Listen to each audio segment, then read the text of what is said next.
이 시간에는 갈라디아서 6장 14절로 18절 말씀을 함께 보시겠습니다. 그러나 내게는 우리 주 예수 그리스도의 십자가 외에 결코 자랑할 것이 없으니 그리스도로 말미암아 세상이 나를 대하여 십자가에 못 박히고 내가 또한 세상을 대하여 그러하니라. 할례나 무할례가 아무것도 아니로되 오직 새로 지으심을 받은 것만이 중요하니라.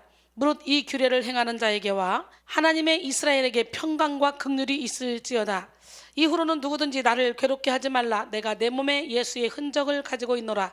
형제들아, 우리 주 예수 그리스도의 은혜가 너희 심령에 있을지어다. 아멘. 기적의 하나님, 능력의 하나님, 살아계신 하나님, 그 하나님은 이 시간에도 불꽃 같은 눈동자로 여러분을 지켜보고 계십니다.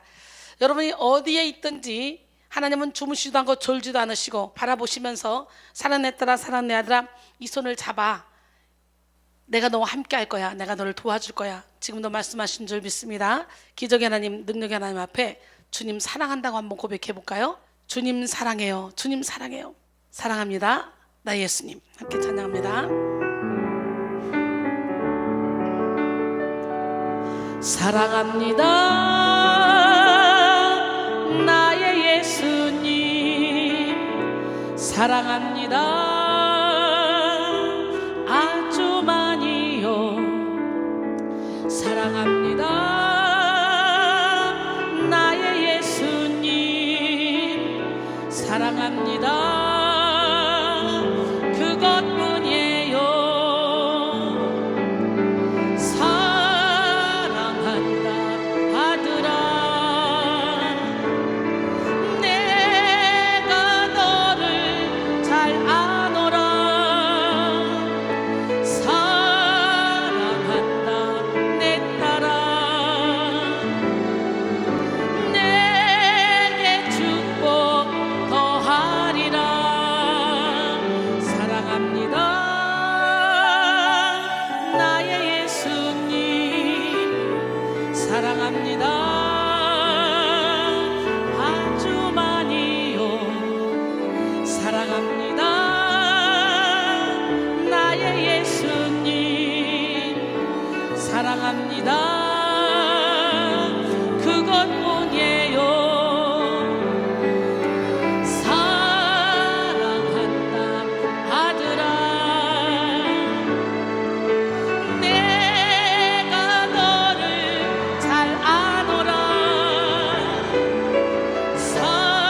사랑한다 내 딸아. 내게 축복 더하리라.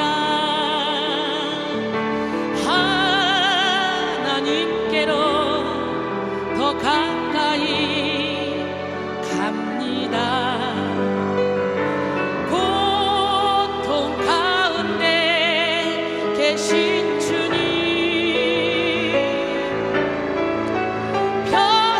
변함없는 주님의 크신 사랑 영원히 주님만을 섬기리. 보혈을 지나 하나님 품으로 보혈을 지나 아버지 품으로 보혈을 지나 하나님 품으로 한 걸음씩 나가네. 존귀한 주 보혈이 내 영을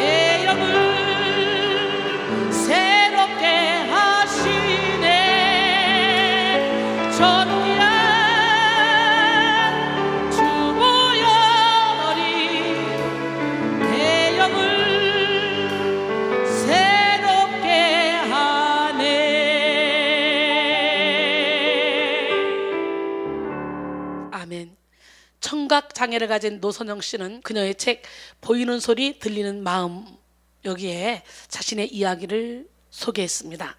노선영 씨는 나는 듣지 못하는 사람이 아니라 잘 보는 사람입니다 라고 말하며 청각 장애에 대한 불편함에 매이지 않고 오히려 더 잘 볼 수 있는 장점을 부각시켜 열정적인 삶을 살아가고 있는데요. 선천적 청각 장애인으로 태어난 그녀는 단 한 번도 소리를 듣지 못했지만 자신의 안에서 들려오는 이야기에 귀 기울이는 법을 배웠다고 합니다. 그리고 다음과 같이 고백했습니다. 장애를 가졌기 때문에 할 수 없다는 바깥의 소리들을 지워내고 나니 나는 할 수 있다는 내면의 소리가 더욱 또렷해졌다.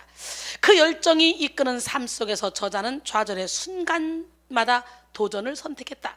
청각 장애인으로는 최초로 충북대학교에 입학했고 비장애인 친구들과 함께 통일 대장정을 완주했다. 자신의 장애가 뛰어넘을 수 없는 장애물인지 시험해보고 싶어 홀로 떠난 중국 여행에서는 열정만 있다면 어떤 일에도 도전할 수 있다는 자신감을 얻었고 이후 아테네 국제 마라톤 대회에 참가해 완주에 성공하면서 또 한 번 자신의 한계를 뛰어넘었다 그랬어요. 참으로 대단하지 않습니까? 여러분, 노선영 씨는 지금도 도전하는 열정에 장애물은 없다라고 외치며 상처에 갇혀 막막한 인생을 살아가고 있는 자들에게 도전과 위로를 주고 있습니다. 이렇게 인생의 큰 문제라 여겨지는 장애 앞에서도 열정을 다하여 제약 없는 인생을 사는 사람이 있는가 하면 아무것도 아닌 문제 앞에서도 문제 자체에만 함몰되어 삶에 대한 의지조차 잃어버리는 사람이 있습니다. 사랑하는 성도 여러분, 우리는 문제 자체에만 함몰되어 무력한 인생을 살아갈 존재들이 아닙니다. 하나님은 오늘 말씀을 듣는 우리에게 문제를 뛰어넘을 수 있는 힘을 주시고 문제 자체에 머물러 있지 않을 수 있는 비결을 허락하십니다. 그 비결은 바로 이면을 보는 힘입니다. 할렐루야. 오늘은 이면을 보는 힘 세 번째 시간 상처의 이면을 보는 힘이라는 제목으로 함께 은혜를 나눌 텐데요. 이 세상에는 다양한 문화, 경제, 정치, 예술 등등 이런 것들이 존재하며 다양한 사람들이 존재하죠. 사람들은 저마다 각자의 사정을 가지고 있으며 각자의 생각과 기준을 가지고 있습니다. 그로 인해 똑같은 것을 봐도 사람마다 느끼는 것이 다르고 생각하는 것이 다르며 깨닫는 수준도 각기 다릅니다. 해석하는 시각, 즉 관점이 다른 것이죠. 우리는 일어난 상황과 현실만 보고 판단할 것이 아니라 바른 관점에서 보는 것을 연습해야 합니다. 바른 관점이란 하나님으로부터 나옵니다. 우리는 단편적인 것만 보지만 하나님은 전체 그림을 보십니다. 우리는 눈앞의 일만 보지만 하나님은 먼 앞날의 일을 보십니다. 현재 일을 그리고 다스려 가십니다. 그래서 하나님의 관점은 언제나 옳습니다. 그러나 많은 사람이 하나님의 관점이 아닌 인간적인 관점으로 모든 것을 바라보죠. 이 세상에는 다양한 관점이 존재하지만 크게는 육적인 관점과 영적인 관점으로 나눌 수 있습니다. 로마서 8장 5절로 8절 육신을 따른 자는 육신의 일을 영을 따르는 자는 영의 일을 생각하니 육신의 생각은 사망이요 영의 생각은 생명과 평안이니라. 육신의 생각은 하나님과 원수가 되나니 이는 하나님의 법에 굴복하지 아니할 뿐만 아니라 할 수도 없습니다. 육신에 있는 자들은 하나님을 기쁘시게 할 수 없느니라 그랬어요. 육신의 관점을 가진 자들은 이 세상에 최상의 가치를 두어서 돈, 명예, 쾌락, 우상에 빠져 하나님을 멀리합니다. 여러분 갈라디아서 5장 19절로 21절 보니까 육체의 일은 분명하니 곧 음행과 더러운 것과 호색과 우상숭배와 주술과 원수 맺는 것과 분쟁과 시기와 분냄과 당지는 것과 분열함과 이단과 투기와 방탕함과 술 취함이니 또 그와 같은 것들인데 전에 너에게 경계한 것 같이 이런 일을 하는 자들은 하나님의 나라를 유업으로 받지 못할 것이요 그랬어요. 이런 사람들은 겉으로 보기에 부귀 명예 권세를 누리고 있다 할지라도 실상은 영적 불구자로 살아갈 수밖에 없습니다. 시편 115편 4절로 8절 그들의 우상들은 은과 금이요 사람이 손으로 만든 것이라. 입이 있어도 말하지 못하며 눈이 있어도 보지 못하며 귀가 있어도 듣지 못하며 코가 있어도 냄새 맡지 못하며 손이 있어도 만지지 못하며 발이 있어도 걷지 못하며 목구멍이 있어도 작은 소리조차 내지 못하느니라. 우상들을 만드는 자들과 그것을 의지하는 자들이 다 그와 같으리로다 그랬어요.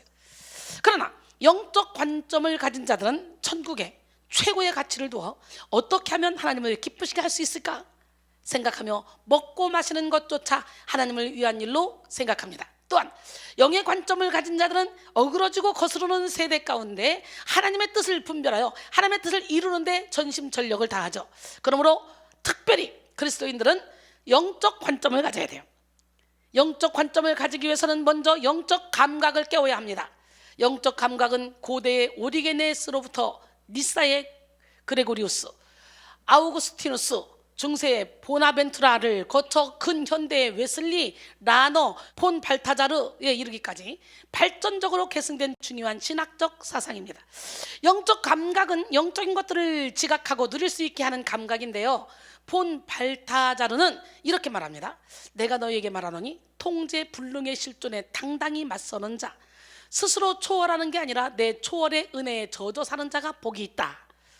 복 있는 자는 모든 의문의 답을 얻어 자신의 고상한 깨달음을 흐뭇해하는 식자나 나무에서 떨어질 일밖에 남지 않은 원숙한 통달자가 아니다. 오히려 쫓기고 시달리며 날마다 내 수수께끼 앞에 서야 하면서도 그것을 풀지 못하는 자가 복이 있다. 심령이 가난하여 잔꾀라고는 모르는 자가 복이 있다. 부자에게는 화가 있고 심령까지 이중으로 부한 자에게도 화가 있다. 하나님께는 불가능이 없다만 그들의 비계덩어리 같은 마음을 성령께서도 감화하시기 어렵다. 가난한 자는 자원하는 마음이 있어 인도하기 쉽다. 주인이 그릇에서 음식 조각을 던져줄까 싶어 주인의 손에서 눈을 떼지 않는 작은 강아지와 같다. 가난한 자는 내가 슬쩍 눈치만 주어도 아주 잘 따르기 때문에 임의로 부는 바람을 그 방향이 바뀌는 것까지 안다. 그들은 하늘을 보며 날씨를 분간하고 시대의 표적을 해석할 줄 안다. 내 은혜는 호화롭지 않지만 가난한 자는 작은 선물들로 만족한다. 영적 감각은 우월함에 있는 것이 아니라 심령이 가난하여 하나님께 전적으로 의존하며 그 뜻에 온전히 따르는 사람이 가질 수 있다는 것입니다. 이런 영적 감각을 가진 사람은요, 작은 선물에도 만족할 줄 아는 감사와 자족이 있는 삶을 살아갈 수가 있습니다. 감심대 교수인 심광섭 목사님은 영적 감각에 대해서 하나님이 인간의 마음 안에 촛불을 켜 인간의 내면만이 아니라 세계와 자연을 통해 발현되는 하나님의 참선한 아름다움을 볼 수 있는 눈을 열어주고 느끼고 사랑하고 즐거워할 수 있는 영성을 북돋아준다라고 말했습니다. 그렇습니다. 영적 감각은 어디서나 하나님을 느낄 수 있게 합니다. 영적으로 예민한 감각을 가진 사람은 실제적으로 말씀을 통해 하나님을 보고 하나님의 음성을 들으며 하나님의 따뜻한 사랑을 느낍니다. 어거스틴은 자신의 고백록에서 다음과 같이 고백했습니다. 그래도 당신은 부르시고 소리질러 규모거리 된 내 청각을 열어주셨습니다. 또한 당신은 당신의 빛을 나에게 번쩍 비추어 내 눈, 내 시각의 어둠을 쫓아버렸습니다. 당신이 당신의 향기를 내 주위에 풍기시고 나는 그 향기를 맡고서 후각이죠. 이제 당신을 더욱 갈망하고 있습니다. 나는 당신을 맛보고는 미각이죠. 맛보고는 이제 당신의 굶주리고 목말라 하고 있습니다. 그렇죠. 목마른 사슴이 신음을 찾아 헤매이듯이 우리도 정말 하나님의 굶주림에 목말라하고 있어서 지금 온라인으로라도 예배를 드리고 있잖아요. 예배당에 못 오는 그 아픔 때문에 울고 있는 영혼들이 많이 있더라고요. 당신이 나를 한번 만져주심에 촉각이죠. 나는 불이부터 당신이 주시는 평안을 애타게 그리워하고 있습니다 라고 했어요. 이렇게 어거스틴은 하나님이 열어주신 영적 감각을 통해 하나님을 알고 하나님을 뜨겁게 갈망하는 삶을 살았습니다. 에베소 1장 17절로 19절 우리 주 예수 그리스도의 하나님 영광의 아버지께서 지혜와 계시의 영을 너희에게 주사 하나님을 알게 하시고 너희 마음의 눈을 밝히사 그의 부르심의 소망이 무엇이며 성도 안에서 그 기업의 영광이 풍성함이 무엇이며 그의 힘의 위력으로 역사하심을 따라 믿는 우리에게 베푸신 능력의 지극히 크심이 어떠한 것을 너희로 알게 하시기를 구하노라. 할렐루야. 우리는 영적 지각을 열어 날마다 하나님을 알아가며 하나님을 뜨겁게 사랑해야 합니다. 이렇게 영적 감각을 깨운 사람은 영적 관점을 가지고 살아가게 되는데요, 특별히 영적 관점을 가진 사람은 하나님이 예비하신 좋은 것들을 발견하게 합니다. 하나님은 사랑하는 자녀들을 위해 이 땅 가운데 수많은 영적 축복을 예비하셨습니다. 그리고 누구든지 하나님이 예비하신 것을 발견하는 자에게는 아낌없이 축복을 부어주셨습니다. 그런데 문제는 그리스도인이라 할지라도 모두가 축복을 차지하는 것은 아니라는 것이죠. 왜 그럴까요? 영적 관점이 아닌 육적 관점을 가지고 있기 때문에 그래요. 그리스도인이라 할지라도 육적인 그리스도인들이 참 많잖아요. 명목상의 그리스도인들. 우리는 영적 관점을 가져야 돼요. 하나님이 예비하신 축복은 때때로 고난, 환난, 핍박, 박해 등의 포장지로 싸서 우리에게 던져주실 때가 있어요. 고난의 그 보따리를 우리에 던져주시면 우리는 고난이라고 싫다고 외면하는데, 그 고난을 유익으로 바꿔줄 주님을 생각하며 하나씩 하나씩 내 자아를 내려놓고 하나씩 벗기다 보면 어느 순간에 그 안에 씨앗이 담겨있는 건 축복의 씨앗이. 그러니까 그때 영적인 관점을 가진 자들은 고난과 환난 이면에 담긴 하나님의 뜻을 깨닫고 축복을 쟁취합니다. 그러나 육신의 관점을 가진 자들은 영적 감각이 둔하여 핍박과 박해 이면에 담긴 하나님의 영광을 보지 못하여 좌절하죠. 그러므로 우리는 영적 감각을 깨우고 이면을 보는 힘을 키워 하나님이 예비하신 모든 복을 차지해야 됩니다. 하나님은 축복을 예비하시되 영의 눈을 뜨고 영적인 축복을 알아볼 수 있는 자들에게만 모든 것을 허락하십니다. 고린도전서 2장 9절로 10절 기록된 바 하나님이 자기를 사랑하는 자들을 위하여 예비하신 모든 것은 눈으로 보지 못하고 귀로 듣지 못하고 사람의 마음으로도 생각하지 못하였던 것 같으니라. 오직 하나님이 성령으로 이것을 우리에게 보이셨으니 성령은 모든 것 곧 하나님의 깊은 것까지도 통달하시느니라 그랬어요. 사랑하는 성도 여러분, 오늘 우리는 이면을 볼 수 있는 눈을 열어야 됩니다. 이면을 보는 사람은 문제의 그 자체만 바라보지 않고 이면의 소리를 듣게 됩니다. 그래서 이면의 소리를 듣는 사람은 어떻게 돼요? 이제 들리는 대로만 따라가지 않죠. 이면을 보는 힘을 가진 사람은 또 고단한 인생길 가운데 분명한 하나님의 계획하심이 있음을 알고 불안한 인생의 여정 속에 하나님의 섭리가 있음을 알며 날마다 숨쉬는 순간마다 주님이 함께 하심을 깨닫습니다. 또한 이면을 보는 힘을 가진 사람은 재앙 속에서도 자신을 향한 하나님의 생각을 붙잡고 극심한 두려움을 주는 상황 속에서도 하나님으로 인해 기뻐합니다. 에레미야 29장 11절에 여호와의 말씀이니라 너희를 향한 나의 생각을 내가 하나니 평안이요 재앙이 아니니라 너희에게 미래와 희망을 주는 것이니라 그랬어요. 하박국 선지자는요 바벨론이 쳐들어온다는 소식을 들었어요. 그리고는요 이제 막 창자가 흔들린다 그러죠. 하박국 3장 16절로 18절 보니까 내가 들었으므로 내 창자가 흔들렸고 그 목소리로 말미암아 내 입술이 떨렸도다. 무리가 우리를 치러 올라오는 환난 날을 내가 기다림으로 썩이는 것이 내 뼈에 들어왔으며 내 몸은 내 처소에서 떨리는도다. 비록 무화과 나무가 무성하지 못하며 포도나무에 열매가 없으며 감람나무에 소출이 없으며 밭에 먹을 것이 없으며 우리의 양이 없으며 외양간에 소가 없을지라도 한마디로 나 아무것도 없어도 나는 여호와로 말미암아 즐거워하며 나의 구원의 하나님으로 말미암아 기뻐하리로다. 이 고백이 여러분의 고백이 되길 원합니다. 이렇게 떨었지만 겁이 났지만 바로 믿음의 방패를 사용해서 나 아무것도 없어도 주님 한 분으로 만족하다고 고백하는 거예요.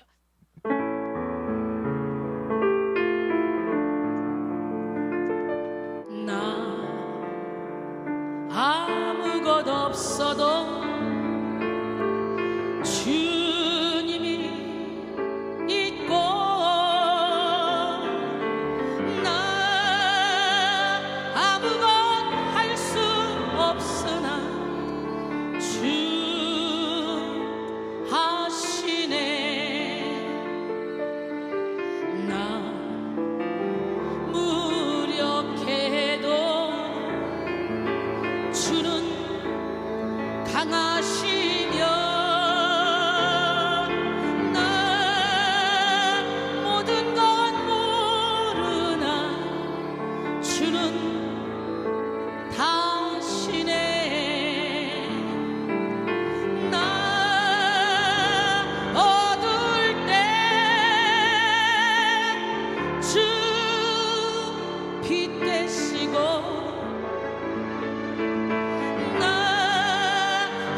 세상에 약할 때 주는 강하시며 나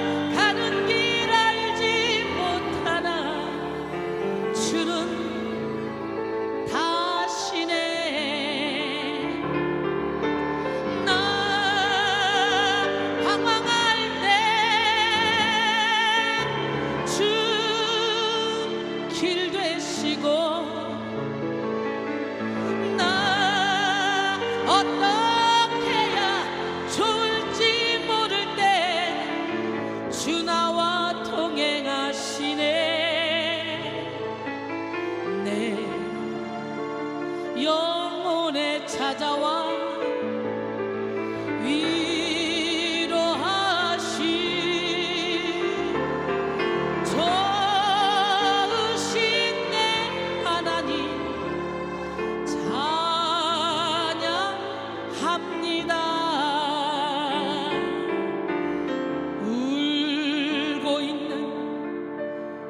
형제자매여 왜 찬송을 잃었는가.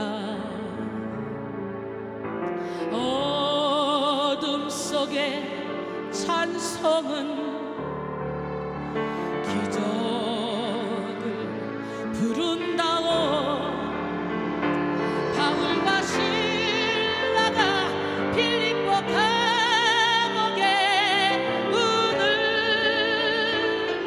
찬송으로 열었다오. 고통의 문을 찬송으로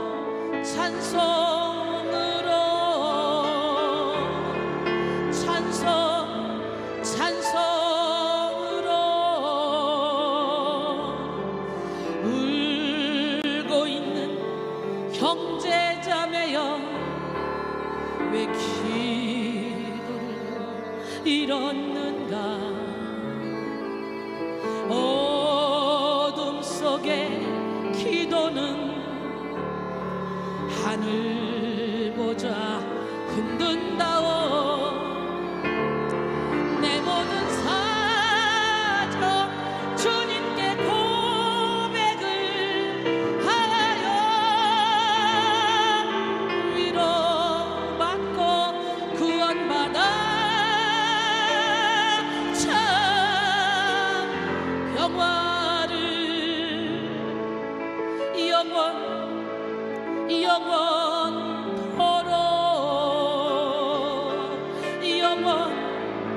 영원토록.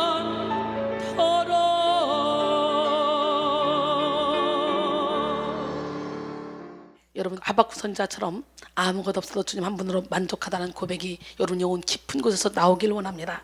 예, 저는 그런 고백을 날마다 하고 살아가고 있어요. 그러다 보니까 어떤 상황 가운데서 이렇게 행복한 삶을 살아갈 수가 있어요. 이면을 보는 힘을 가진 성도는 꼬여있는 고난이도의 문제가 자신에게 주어짐과 동시에 바로 정답을 찾아내고 도저히 이해할 수 없는 고난이 자신에게 딱 주어짐과 동시에 정확히 하나님의 인도하심을 읽어냅니다. 그래서 결코 믿음을 잃거나 중심이 흔들리지 않으며 하나님을 향한 열정을 유지하죠. 이사야 26장 3절에 주께서는 심지가 견고한 자를 평강하고 평강하도록 지켜준대요. 왜? 그가 주를 신뢰하기 때문에. 할렐루야.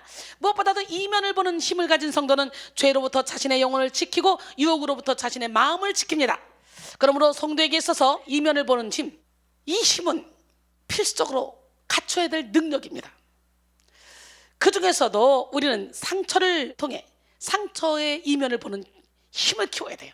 이 세상에 존재하는 모든 사람들은 대부분 상처받은 존재들입니다. 상처받지 않은 사람은 아무도 없어요. 태어난 순간부터 보여지는 육신의 상처는 큰 아픔이라 할지라도 그 고통은 상처가 아물면 끝나요. 그래서 칼로 벤 상처는 쉽게 아물지만 말로 벤 상처는 평생 간다. 그런데 저는 평생 가는 게 아니라 말로 상처를 받게 해서 이 사람이 평생을 예수 안 믿으면 영원토록 갈 수도 있잖아요. 그래서 입술의 문을 지켜야 돼요. 여호와여 내 입에 파수꾼을 세우시고 내 입술의 문을 지켜주소서. 시편 141편 3절의 말씀이 날마다 여러분 기도 제목이 되길 원합니다. 물론 흉터는요 남을 수 있겠죠. 이렇게 상처가 아물면 끝나지만 흉터는 남겠죠. 그러나 그 흉터가 실질적인 아픔을 주지는 않죠. 그러나 보이지 않는 내면의 상처로 인한 고통의 크기는 제한이 없어요. 기한에도 제약이 없어요. 더 큰 문제는 내면의 상처로 인한 흔적은 반드시 우리의 삶에 영향을 끼친다는 것입니다. 배신의 상처는 집착이라는 흔적을 만들고, 가난의 상처는 욕심이라는 흔적으로 나타나며, 거부의 상처는 수치심이라는 흔적을 남기고, 모욕의 상처는 복수심이라는 흔적으로 남습니다. 그래서 단순히 배신의 상처는 그대로 머물러 있지 않고 다른 사람을 향한 지나친 집착으로 자라나며, 가난의 상처는 지나친 욕망으로 자리 잡으며, 모욕의 상처는 그 이상의 복수심으로 성장하여 모든 사람을 파괴하는 병든 인생으로 끌고 갑니다. 이렇게 사람들은 저마다 눈에 보이지 않는 내적 상처로 인해 괴로운 인생을 살아갈 뿐만 아니라 그 상처의 흔적까지도 감당해야 하는 불행한 인생을 반복하고 있습니다. 그리스도인이라도 예외는 아니에요. 그리스도인이라 할지라도 하나님께 완전히 치료받지 못한 상처는 인생의 또 다른 법을 만들어 일평생 병든 삶을 살게 되는데요, 사탄은 성도의 상처를 이용하여 성도 자신을 무너뜨리고 관계를 무너뜨리고 질서를 무너뜨리고 더 나아가 공동체를 무너뜨리려고 합니다. 상처로부터 벗어나지 못한 사람은 상처로 자기 스스로를 매몰시키고, 상처로 물든 언어로 상대방을 찌르고, 상처로 사로잡힌 생각으로 상대방을 비난합니다. 또한 상처가 묻어나는 눈빛으로 사람들을 무시하고, 상처가 뿜어나오는 몸짓으로 상대방을 불편하게 합니다. 이 악순환의 반복은 공동체를 병들게 하죠. 그렇게 사탄은 죄를 이용하여 우리로 하여금 상처에 상처를 거듭하는 인생을 살게 하는데요, 이렇게 죄를 가지고 태어난 우리 인간은 모두 상처받고 상처를 줄 수밖에 없는 존재입니다. 여러분의 모습은 어떻습니까? 하나님 여호와께서 가장 싫어하는 거 67가지가 있습니다. 잠언 6장 16절로 19절, 여호와께서 미워하시는 것 곧 그의 마음에 싫어하시는 것이 67가지이니 곧 교만한 눈과 거짓된 혀와 무죄한 자의 피를 흘리는 손과 악한 계교를 깨하는 마음과 빨리 악으로 달려가는 발과 거짓을 말하는 망령된 증인과 및 형제 사이를 이간하는 자이니라 그랬어요. 어때요? 여러분의 모습은? 사실 우리 인생은 상처 때문에 비참해지는 것은 아니에요. 상처에 대한 잘못된 반응 때문에 비참해지는 것입니다. 우리는 우리가 받은 상처에 대해 올바르게 반응해야 될 책임이 있습니다. 올바르게 반응함으로써 우리 인생을 아름답게 창조해 나가야 됩니다. 그러기 위해서는 상처의 이면을 볼 줄 알아야 돼요. 우리는 상처의 이면을 볼 수 있는 힘을 얻기 위해서 먼저 아직 해결되지 않은 상처를 치료받아야 합니다.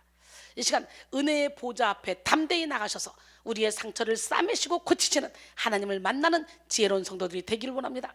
이사야 53장 5절로 7절, 그가 찔림은 우리 허물 때문이요 그가 상함은 우리의 죄악 때문이라. 그가 징계를 받음으로 우리는 평화를 누리고 그가 채찍에 맞음으로 우리는 나음을 받았도다. 우리는 다 양 같아서 그렇게 행하여 각기 제 길로 갔거늘 여호와께서는 우리 모두의 죄악을 그에게 담당시키셨도다 그랬어요. 여러분, 우리가 어떤 죄를 졌다 할지라도 주님께 가기만 하면 돼. 호세 6장 1절에 오라 우리가 여호와께로 돌아가자. 여호와께서 우리를 찢으셨으나 도로 낫게 하실 것이요 우리를 치셨으나 싸매어 주실 것이라. 할렐루야. 하나님은 우리의 상처를 치료하시고 그 다음에 상처를 볼 수 있는 힘을 허락하십니다. 사실 하나님은 사랑하는 자녀를 위해 상처받을 만한 상황을 비켜가게 하시고 상처를 줄 만한 사람을 피하게 하시는 분이 아닙니다. 하나님은 오히려 사랑하는 자녀일수록 상처받을 만한 상황을 허락하시고 상처 줄 만한 사람을 만나게 하십니다. 하나님은 우리에게 상처를 경험하게 하심으로 상처를 볼 수 있는 눈을 열어주시고 상처를 이길 수 있는 힘을 주십니다. 또한 하나님은 상처를 통해 우리의 좁은 내면을 찢으시고 성장하게 하시며 하나님의 뜻을 이루게 하십니다. 그러므로 우리는 상처의 이면을 보고 상처를 통해 하나님의 뜻을 이루는 역전의 인생을 살아야 합니다. 상처의 이면을 보는 힘을 가진 사람들은요, 상처를 통해 자신의 좁은 마음을 찢습니다. 심리학자들은 오늘 이 시대의 사람들의 마음은 조급하고 굴절되어 있고 좁아져 있다고 말합니다. 그래서 자기 감정 중심적이고 이기적인 모습을 보인다고 합니다. 여유가 없다 그래요. 양보도 이해심도 없고 자기 중심적으로만 살려고 한다는 거죠. 그런데 이 좁은 마음은 상처가 많은 사람들의 특징 중 하나라는 거예요. 사실 상처가 많은 사람들의 특징은 좁은 마음을 가지고 있어요. 마음이 좁다 보면 이해할 수 있는 폭과 범위가 아주 좁기 때문에 아무것도 아닌 것 때문에 상처를 입게 되는 거죠. 그렇게 마음이 좁은 사람은 내면의 상처를 많이 입게 되고 내면의 상처가 많은 사람은 더 좁은 마음을 가지게 되는 악순환이 반복됩니다. 내면의 상처가 많으면 많을수록 사실을 왜곡하고 사람을 오해하기 때문에 상처에서 벗어나지 못합니다. 상처가 많은 사람, 좁은 마음의 소유자는 이런저런 핑계가 많아요. 그 어떤 것에 대한 책임도 지지 않으려고 합니다. 이것은 더 이상 상처받지 않으려고 하는 자기 방어적 태도인데요, 이런 사람들은 상황으로부터 급하게 자기를 감춥니다. 그리고 다시 혼자 고립되어 부정적인 생각에 탑을 쌓습니다. 상처가 많은 사람은 어떤 상황 속에 있어도 상처를 흡입하는데요, 자세히 보면 상처가 많은 사람이라고 해서 꼭 그럴 만한 환경에 있는 것은 아니에요. 상처가 없는 사람이라고 해서 또 그 인생이 편안하지만은 않아요. 환경을 따라 상처가 주어지는 것만은 아니라는 거예요. 그잖아요. 예수를 주인으로 모시는 사람은 사방으로 우겨싸도 쌓이지 않고, 박해를 받아도 버림받지 않고, 거꾸로 틈을 당해도 망하지 않고, 앞길 막혀 답답해도 낙심하지 않는다. 인말로 하나님이 함께 하시기 때문에. 고린도서 4장 7절로 10절 말씀이죠. 우리가 잘 알고 있는 애정 결핍, 이건 말 그대로 사랑에 대한 결핍을 느끼는 병이죠. 애정 결핍은요, 사랑을 받지 못해도 생기고요, 사랑을 너무 많이 받아도 더 큰 사랑을 요구하기 때문에 생기기도 하고, 또 사랑을 많이 받았는데 세상에 나가보면 그렇게 내가 사랑받던 만큼 사람들이 사랑을 안 해주기 때문에 거기에서부터는 오는 이 무서운 질병입니다. 먼저 애정 결핍은 주로 어릴 때 안정적인 애정을 받지 못하거나 거절과 학대의 경험이 있는 사람에게 나타난다고 그러는데요, 애정 결핍에 빠진 사람은 어렸을 때 받지 못한 사랑을 성인이 된 지금이라도 채워보려고 여기저기 찾아다니며 누군가에게 매달리고 의지해보죠. 여기에는 채워지지 않은 애정 욕구를 타인을 통해 해소하고 싶어하는 그런 보상 심리가 담겨져 있어요. 사랑하는 내 애인이 나를 채워줄까? 내 남편이 나를 채워줄까? 내 아내가 나를 채워줄까? 내 자녀가 나를 채워줄까? 생각하며 상대방에게 끝없는 애정을 요구해보지만 인간의 사랑은 한계가 있잖아요. 그 누구도 자신의 뚫린 마음을 온전히 채워주지 못합니다. 결국 애정에 대한 욕구를 해결받지 못한 사람은 세상의 모든 불행을 혼자 겪고 있는 사람처럼 불행한 얼굴을 하고 살아가죠. 사실 세상을 살아가는 대부분의 사람들은 모양은 다르지만 각자 애정 결핍을 가지고 있습니다.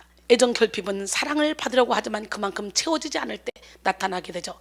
우리의 결핍을 완전하게 채울 수 있는 분은 단 한 분, 예수 그리스도밖에 없는 줄 믿습니다. 요한일서 4장 16절에 하나님이 우리를 사랑하시는 사랑을 우리가 알고 믿었노니 하나님은 사랑이시라. 사랑 안에 거하는 자는 하나님 안에 거하고 하나님도 그의 안에 거하시느니라 그랬어요. 그런데 애정 결핍은 꼭 사랑을 못 받아서만 생기는 병이 아니에요. 애정 결핍은 어렸을 때부터 가정 안에서 충분한 사랑을 받은 사람에게까지도 나타난다고 하는데요, 어렸을 때부터 가정에서는 충분한 사랑을 받고 부족함 없이 자랐는데 막상 학교를 가고 사회에 나가보니, 인간관계를 해보니 부모처럼 자신을 인정해주고 사랑해주는 사람이 없다는 것을 깨달을 때 괴리감이 찾아온다고 합니다. 또한 과한 부모님의 사랑은 자기 중심적인 사고를 키워서 자기를 객관적으로 바라볼 수가 없고 또 세상을 객관적으로 바라볼 수가 없어요. 그런 시선을 왜곡시키기 때문에 그런 상태로 냉정한 세상에 던져지게 되면 혼란이 찾아오게 되는 거죠. 중학생만 돼도 가정보다 학교에서 보내는 시간이 훨씬 많잖아요. 가정에서는 왕자님이고 공주님인데 학교에서는 별 볼 일 없는 사람 취급을 받게 될 때 무의식 중에 애정 결핍을 느끼게 된다 그래요. 그러다 보면 가끔 무모한 짓을 해서 대중의 관심을 끌고 싶어하는 성향이 나타나기도 하죠. 타인에게 주목받고 싶어하는 정도가 심해서 사람들의 관심을 과도하게 끄는 관심병에 걸리기도 하는 거예요. 또한 사랑을 너무 많이 받고 자라면요, 계속적으로 더 큰 사랑을 요구하잖아. 사람이 한계가 없잖아 이게. 그래서 더 큰 사랑을 요구하니까 아무리 큰 사랑을 줘도 이걸 만족을 못 느끼는 거지. 그러니까 이수인처럼 그냥 하나님 사랑 한 분으로 만족하고 그냥 어쨌든 그냥 주님 때문에 행복하다. 그런 그냥 이 사람도 사랑, 저 사람도 사랑, 저 사람도 사랑, 그냥 예수의 사랑을 막 퍼주면 애정 결핍에 걸릴 일도 없고, 애정 결핍에 걸린 사람들이 와서 이 사랑 먹고 또 살아나는 거야. 하나님이 열면 닫을 자고 닫으면 열 자가 없는데 여러분 모두가 주님이 주신 사랑으로 가득해서 많은 사람을 이렇게 살리는 능력자가 되길 원해요. 우리 하나님 멋쟁이 하나님 살아계십니다.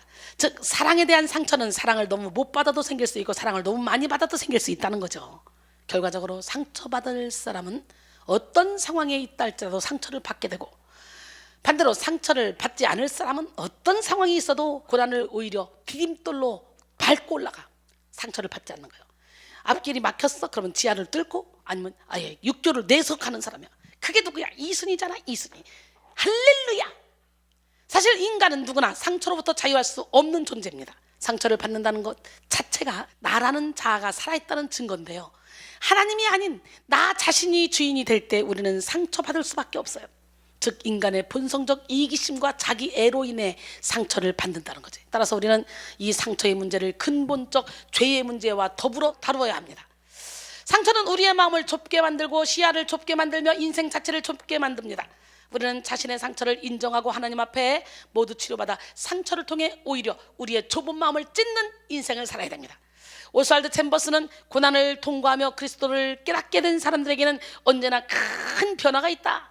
특별히 인간관계가 모든 면에서 넓어진다. 또한 마음이 넓어지고 자유하며 관용을 더 많이 베풀고 나그네들을 대접한다. 나그네들이란 본향을 향해 가는 믿음의 형제들이다. 고난당함의 유익이 여기에 있다 라고 말합니다. 사랑하는 성도 여러분, 오늘 우리는 예수 안에서 상처를 극복하여 넓은 마음을 가진 성숙한 그리스도인이 되어야 합니다. 아무리 선한 환경 속에서 자랐다 할지라도 상처투성이인 사람이 있는가 하면 암담한 환경 속에서 자란 사람이라 할지라도 상처에서 자유한 사람이 있죠. 그 차이는 바로 믿음의 크기에 달려 있습니다. 우리는 마음을 넓혀야 돼요. 고린도서 6장 11절로 13절, 고린도인들이여 너희를 향하여 우리의 입이 열리고 우리의 마음이 넓어졌으니 너희가 우리 안에서 좁아진 것이 아니라 오직 너희 심정에서 좁아진 것이니라. 내가 자녀에게 말하듯 하노니 보답하는 것으로 너희도 마음을 넓히라 그랬어요. 할렐루야. 예수를 믿는 사람들이 서로 다투고 갈등을 빚으며 사소한 일로 상처받는 이유는 그만큼 마음의 크기가 작기 때문입니다. 하나님께 예배를 드리고 기도를 해도 우리의 마음이 여전히 좁다면 하나님이 예비하신 자유로운 삶을 누리지 못합니다. 우리는 하나님으로 받은 은혜를 간직하는 마음의 그릇의 용량을 더욱더 키워야 할 줄 믿습니다. 우리가 삶 속에서 수많은 아픔을 겪지만 그 시간이 지나면 한 단계 성장해 있는 자신을 볼 수 있습니다. 상처를 통해 오히려 마음을 넓힌 사람은 상처의 이면을 보고 상처로부터 자유함을 얻습니다. 상처의 이면을 보는 사람은 상처 그 자체에 매이는 인생이 아니라 상처를 통해 어떻게 성장할지를 먼저 바라봅니다. 또한 상처의 이면을 보는 사람은 상처에 갇힌 삶을 사는 것이 아니라 자신의 마음을 넓혀서 상처를 극복합니다. 어느 날 현명한 스승이 젊은 제자를 받아들였습니다. 그런데 제자는 모든 일에 웬 불만이 그렇게 많은지 늘 투덜거렸어요. 어느 날 아침 큰 스님은 제자를 불러 소금을 한 줌 가져오라 하고 소금을 물컵에 털어넣게 하더니 그 물을 마시게 했습니다. 그러자 제자는 얼굴을 잔뜩 찡그리며 그 물을 마셨어요. 마시라니까 어떻게 마셔? 써도 마셔야지. 막 찡그렸어요. 그래서 스승이 물었어요. 맛이 어떠냐? 아유, 짭니다. 스승은 다시 소금을 한 줌을 가져오라 하시더니 근처 호숫가로 제자를 데리고 왔습니다. 그리고는 소금을 쥔 제자의 손을 호수물에 넣고 휘저었어요. 잠시 뒤 큰 스님은 호수에 물을 한 컵 넣어서 제자에게 마시게 했습니다. 맛이 어떠냐? 시원한데요? 소금 맛이 느껴지냐? 아니요. 그러자 스승이 말합니다. 인생의 고통은 순수한 소금과 같다. 하지만 짠맛의 정도는 고통을 담는 그릇에 따라 달라지지. 지금 내가 고통 속에 있다면 컵이 되지 말고 스스로 호수가 되라. 할렐루야. 우리 모두 다 호수가 됩시다. 사랑하는 여러분, 상처로 인해 고통스러우시다면 내 좁은 마음을 돌아보시고 마음을 넓히시기 바랍니다. 상처의 이면을 보는 힘을 가진 사람들은 두 번째, 상처를 통해 깊이 있는 성숙을 이룹니다. 사자성어 중에 통당익숙이라는 말이 있습니다. 이는 아플 통, 마땅할 당, 그리고 더할 익, 익을 숙으로 쓰여서 아프면 아플수록 더욱더 익어진다 이 얘기예요. 즉 상처는 깊을수록 인생에 더 깊은 맛을 내게 하는 재료가 된다는 것인데요. 이처럼 상처의 이면을 보는 사람은 나를 무너뜨리려 하는 상처를 통해 오히려 성장합니다. 나를 넘어뜨리려 하는 상처를 이용하여 더욱더 강하게 일어섭니다. 사실 인생을 살면서 배신, 이별, 학대, 외면의 상처를 받을 수 있습니다. 누구나 이런 상처를 받으면 고통스럽죠. 아프지 않아야 성숙하고 강한 사람이 되는 것이 아니에요. 인간이기에 누구나 당할 수 있다고 생각해야 합니다. 자신이 아프다는 것을 억압하거나 회피하면 오히려 더 큰 상처로 남게 되죠. 무엇보다도 상처의 이면을 보는 사람은 상처에 대한 태도를 달리합니다. 이런 사람들은요, 상처 앞에 굴복하지 않는 강인한 태도를 보입니다. 미국의 저명한 임상심리학자 맥제이는 이런 사람들은 슈퍼노멀이라고 표현했습니다. 슈퍼노멀은 불가항력적인 역경과 실패를 극복하고 자신의 삶을 이끌어가는 사람들을 뜻합니다. 슈퍼노멀은 대체로 다른 사람에게 분노를 터뜨리는 대신 직면한 가난, 차별, 학대, 방임 등에 맞서 싸워 이겨내는 것을 훌륭한 투쟁으로 봅니다. 또한 그들에게는 부당한 대우를 연로 삼아 어떤 고초를 겪더라도 이를 바로잡겠다는 투지와 각오가 있습니다. 이들은 넘어져도 툴툴 털고 일어선다는 오뚜기 정신이 있으며 고통스러운 상황을 헤쳐나가겠다는 용기를 외부에서 찾는 것이 아니라 내 안에서 찾아냅니다. 상처의 이면을 보는 사람은 보여지는 환경을 탓하기보다는 내면의 능력을 키우는 데 집중합니다.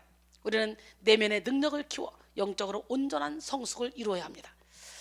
어린아이들은 당장 손에 쥘 수 있는 장난감에 의해 웃고 울지만 장성한 어른들은 원하는 것을 당장 손에 쥘 수 없다 할지라도 인내하며 기다립니다.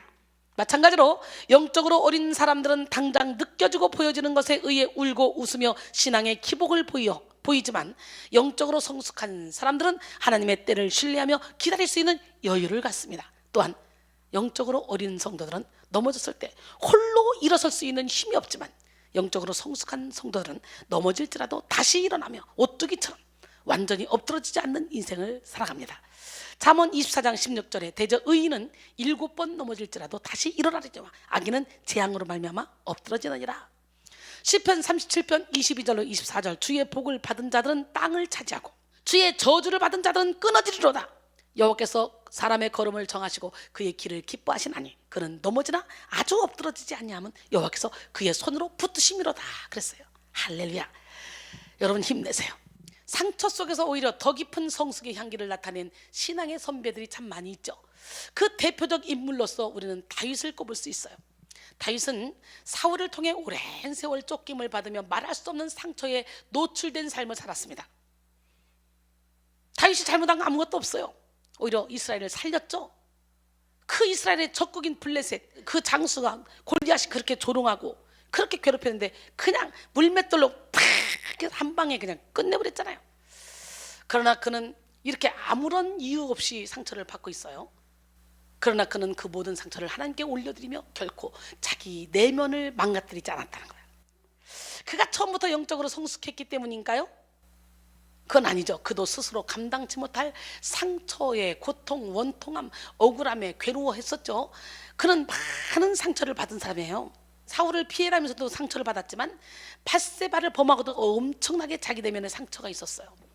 그 모든 것을 하나님 앞에 온전히 쏟아 놓았고 그 상처를 해결을 받았죠. 시편 32편 3절 5절 내가 입을 열지 아니할 때 종일 신음함으로 내 뼈가 쇠하였도다. 주의 손이 쥐하로 나를 누르시오니 내 진액이 빠져서 여름 가뭄에 마름같이 되었나이다. 내가 이르기를 내 허물을 여호와께 자복하리라 하고 주께 내 죄를 아뢰고 내 죄악을 숨기지 아니하였더니 곧 주께서 내 죄악을 사하셨나이다. 시편 142편 1절로 2절도 보니까 내가 소리내어 여호와께 부르짖으며 소리내어 여호와께 간구하는도다. 내가 내 원통함을 그의 앞에 토로하며 내 우환을 그의 앞에 진술을 하는도다 그랬어요. 참 수많은 상처가 있어요. 다윗 아들인 압살롬이 반역을 일으켜서 왕국을 뺏으려고 하고 그 아도니아가 또 배신을 때리고 참 많은 상처가 있었어요. 다윗도. 그리고 결국 그는 상처를 통해 하나님을 향한 더 깊은 찬양의 고백을 올려드리며 영적 승리의 계가를 부르는 걸 우리가 볼 수가 있죠. 시편 30편 11절로 12절 주께서 나의 슬픔이 변하여 내게 춤이 되게 하시며 나의 베옷을 벗기고 기쁨으로 띠띠우셨나이다. 이는 잠잠하지 아니하고 내 영광으로 주를 찬송하게 하심이니 여호와 나의 하나님이여 내가 주께 영원히 감사하리로다. 할렐루야.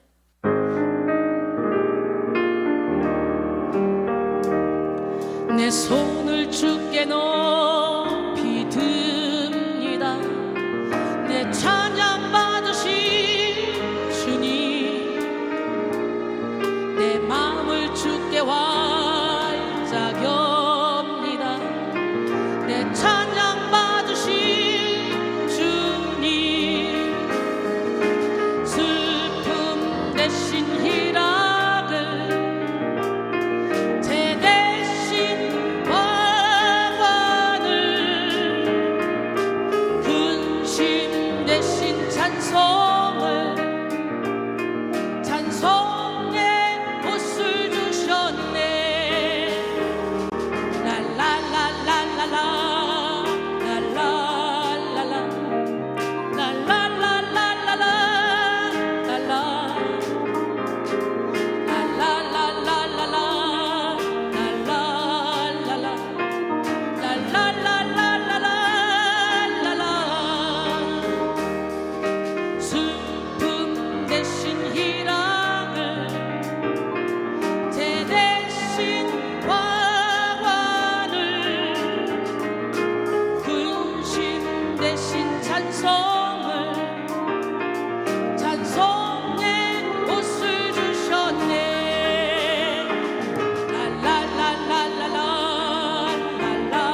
번째로, 상처의 이면을 보는 힘을 가진 사람들은 상처를 통해 하나님의 능력을 부각시킵니다.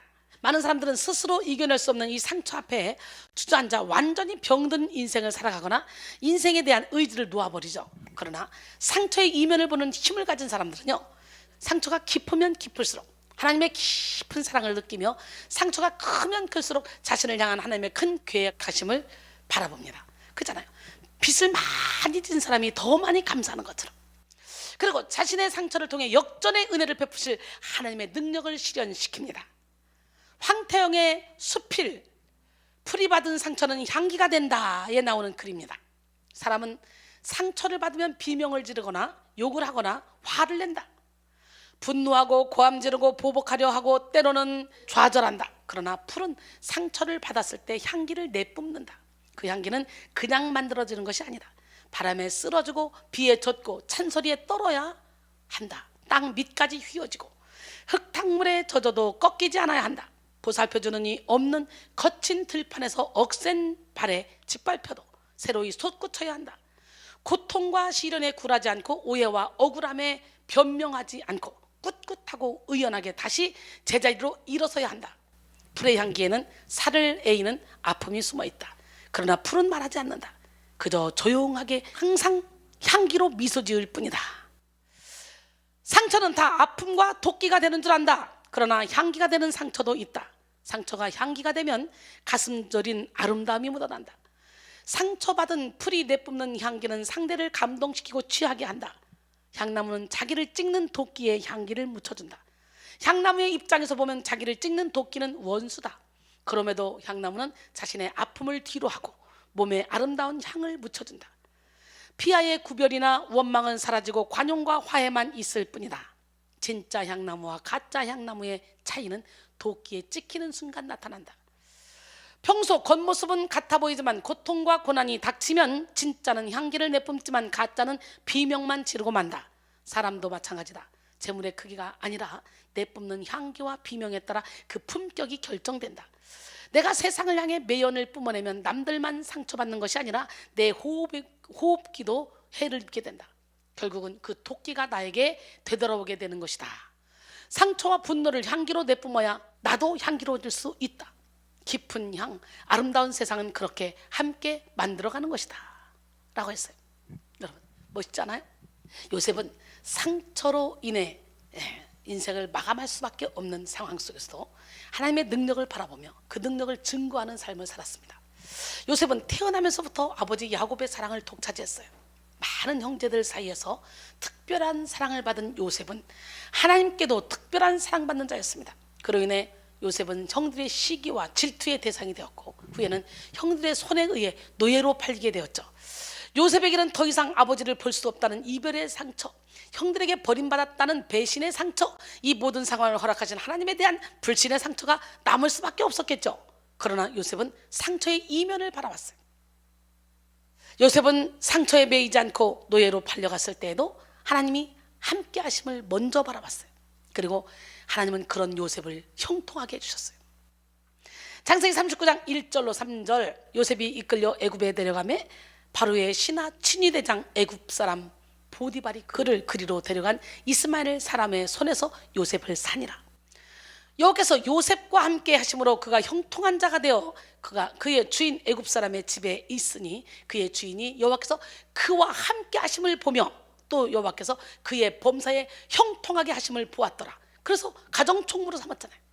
그러나 요셉의 인생에 또 위기가 찾아왔습니다. 요셉이 인정받아 총무 일을 하던 집에 주인 보디발의 아내가 요셉을 유혹한 거예요. 그럼에도 불구하고 요셉은 유혹을 뿌리치고 이겨냈어요. 대단해요. 그러나 오히려 요셉은 거꾸로 누명을 썼어. 제가 나를 범하려고 했어. 뒤집어 씌웠어. 그래서 오해를 받아 죄인이 되어 감옥에 들어갔어요. 그 순간 세상이 자신을 버리고 하나님도 자신을 버렸다고 생각할 수 있었을 거 아니에요. 여러분 같으면 어떨 것 같아요? 요셉은 오히려 감옥에서도 하나님이 주신 총명함을 잃지 않았어요. 그냥 어디서든지 코람데우의 삶을 살았어요. 창세기 29장 21절로 23절, 여호와께서 요셉과 함께 하시고 그에게 인자를 더하사 간수장에게 은혜를 받게 하심에 간수장이 옥중 죄수를 다 요셉의 손에 맡김으로 그 재반 사물을 요셉이 처리하고 간수장은 그의 손에 맡긴 것을 무엇이든지 살펴보지 아니하였으니 이는 여호와께서 요셉과 함께 하심이라. 여호와께서 그를 범사에 형통하게 하셨더라. 멋있지 않습니까? 그리고 하나님의 때에 꿈을 해석해 주므로 하나님의 방법으로 감옥에서 풀려난 요셉은 애굽의 총리가 되는 역전의 주인공이 되죠. 만약 요셉이 상처의 이면을 보는 힘을 갖지 못했다면 요셉의 인생은 원망으로 시작해서 원망으로 끝날 수밖에 없었을 거예요. 이에 대해 찰스 스윈돌 목사님은 이렇게 말했습니다. 요셉은 하나님께서 기회의 문을 여셨을 때 준비가 되어 있었다. 그는 교만의 유혹에 넘어가지 않았고 명성과 권력을 잘 감당했으며 어렵고 압박받는 상황에서도 인내함으로 견뎠으며 자신이 해야 될 일을 성실하게 그리고 성공적으로 수행했다. 요셉은 전능하신 하나님에 의해 지목되었고 선택받았으며 준비되었고 정금으로 정년되었다. 바로 이것이 요셉이 어떻게 왕의 인장 반지를 끼고 왕궁의 의복을 입고 금목걸이를 걸고 왕궁의 수레를 탈 수 있게 되었는지에 대한 이유이다 라고 했어요. 요셉은 상처의 이면에 숨어있는 하나님의 섭리를 바라봤고 하나님의 완전한 계획을 신뢰했습니다. 요셉이 팔려간 것은 하나님의 계획하심이었습니다. 시편 105편 17절로 19절 보면요, 그가 한 사람을 앞서 보내셨으며 요셉이 종으로 팔렸도다. 그의 발은 착고에 차고 그의 몸은 쇠사슬에 메었으니 곧 여호와의 말씀이 응할 때까지라. 그의 말씀이 그를 단련하였도다. 할렐루야. 하나님이 일부러 보내신 거래. 형들을 향한 요셉의 고백을 통해 알 수가 있죠. 또 창세기 50장 20절로 21절에 보면 당신들은 나를 헤아려 했으나 하나님은 그것을 선으로 바꾸사 오늘과 같이 많은 백성의 생명을 구원하게 하시려 하셨나니 당신들은 두려워하지 마소서. 내가 당신들과 당신들의 자녀를 기르리이다 하고 그들을 간곡한 말로 위로했더라. 그러니까 이 모든 상황이 요셉은 하나님의 섭리 가운데 있다는 걸 알았어요. 할렐루야. 요셉은 오히려 자신에게 상처를 준 형들을 위로했습니다. 요셉이 지금까지 이 수많은 그리스도인들에게 도전을 줄 수 있는 것은 상처투성이의 인생 속에서도 하나님의 능력을 나타내는 삶을 살았기 때문이죠. 이것이 상처의 이면을 보는 힘을 가진 자의 능력입니다. 우리 또한 상처의 이면을 보는 힘을 통해 자신의 좁은 마음을 찢고 깊이 있는 성숙을 이루며 하나님의 능력을 증거하는 삶을 살아야 될 줄 믿습니다.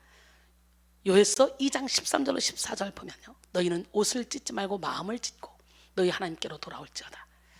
그는 은혜로우시며 자비로우시며 노하기를 더디하시며 인애가 크시사 뜻을 돌이켜 재앙을 내리지 아니하시나니 주께서 혹시 마음과 뜻을 돌이키시고 그 뒤에 복을 내리사 너희 하나님 여호와께 소제와 전제를 드리게 하지 아니하실는지 누가 알겠느냐. 에레미야 4장 4절에 보니까 유다인과 예루살렘 주민들아 너희는 스스로 할례를 행하여 너희 마음 가죽을 베고 나 여호와께 속하라. 그리하지 않으면 너희 악행으로 말미암아 나의 분노가 불같이 일어나 사르니 그것을 끌 자가 없으리라 그랬어요. 1667년 존 밀턴은 자신의 역작 신라권을 발표합니다.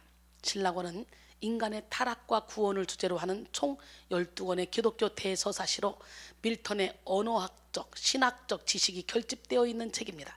그런데 그가 신라권, 인간의 타락에 관한 것, 하나님과의 관계를 회복하라, 그리고 이 땅 가운데서 하나님의 통치를 이루라, 이런 주제인데요, 신라권을 쓰려고 구상할 시점부터 그는 이미 과로로 인해 실명한 상태였어요.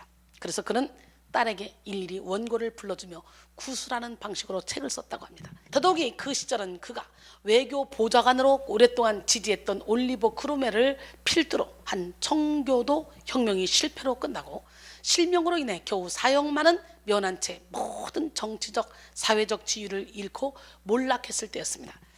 하나님을 향한 의지가 있는 사람에게는 자신의 연약함, 실패, 상처는 문제가 되지 않습니다. 오히려 자신의 연약함 때문에 내 힘이 아닌 하나님께서 당신의 능력으로 일을 이루어 가시는 것을 목도할 수가 있습니다.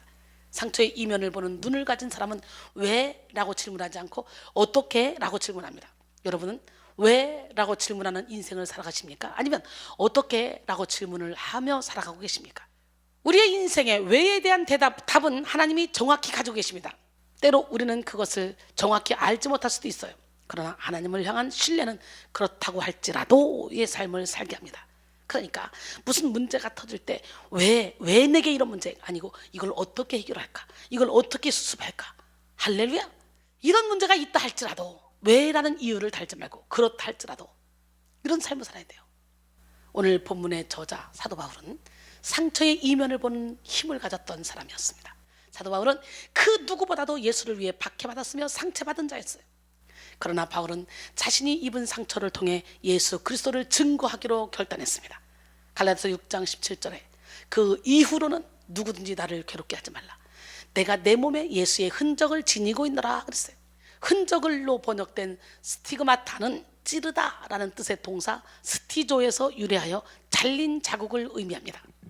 1세기에 사용되던 흔적이란 단어의 배경에는 몇 가지가 있는데요. 첫째는 당시 로마나 헬라 사회에서 노예 제도가 보편적이었는데 노예들의 이마에 주인의 이름을 화인으로 만들어서 찍은 흔적이었습니다.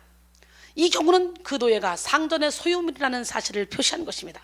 두 번째는 로마의 군인들이 자기 사령관의 흔적을 이마에 받은 적이 있다고 합니다.